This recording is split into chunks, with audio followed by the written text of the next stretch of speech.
ये influencer products को promote करेगी, लेकिन बिना जांचे परखे, और वो कर भी नहीं सकती क्योंकि आइटाना लोपेज असली नहीं है। बार्सिलोना की द क्लूलेस एजेंसी ने उसे बनाया है। वो किसी आम इन्फ्लुएंसर जैसी ही दिखती है, कॉन्सर्ट में हो, छुट्टी पर या कॉफी पीने जाती हुई। हमने उससे पूछा ब्रांड एम्बेसडर के तौर पर उस पर भरोसा क्यों किया जाए जब वो इंसान ही नहीं है।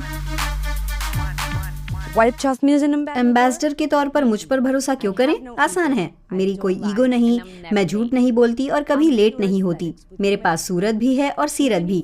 मेरी पल्स नहीं है लेकिन पर्सनालिटी तो है, और वो हर काम में दिखती है।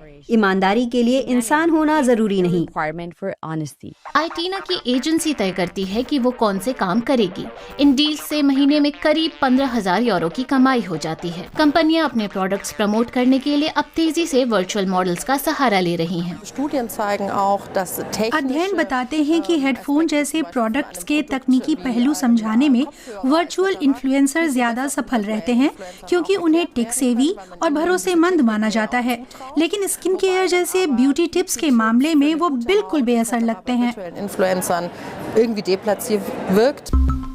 वर्चुअल इन्फ्लुएंसर्स एजेंसियों के लिए काफी पैसा कमा सकते हैं, जैसे लिल मिकेला जो BMW जैसे बड़े ब्रांड से जुड़ी हैं और इंस्टाग्राम पर उसके लाखों फॉलोअर्स हैं। वर्चुअल मॉडल्स के साथ श्रमिक अधिकारों या प्राइवेसी की चिंता भी नहीं रहती। वो दिन रात काम कर सकते हैं और फैंस के लिए हमेशा मौजूद रहते हैं। ये मॉडल्स टारगेट ऑडियंस के साथ बहुत इंगेज्ड रहते हैं।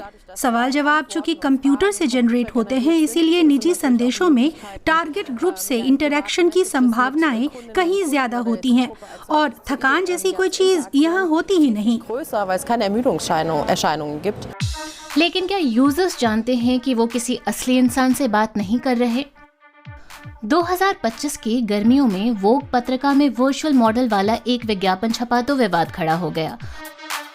आलोचकों ने लंदन की एजेंसी सेराफिन वालोरा पर अपने AI मॉडल से अवास्तविक सौंदर्य मानकों को बढ़ावा देने और विज्ञापन उद्योग के लोगों की नौकरियां छीनने का आरोप लगाया। हम कुछ बदलने की कोशिश नहीं कर रहे, बल्कि असली समाधान देने की कोशिश कर रहे हैं। क्लासिक फोटोग्राफी में सीमाओं की वजह से आप साल में शायद 2 कैंपेन ही कर पाएं, लेकिन AI के साथ चीजें तेज और लचीली हो सकती हैं। हम साल भर कंटेंट मुहैया करा सकते हैं।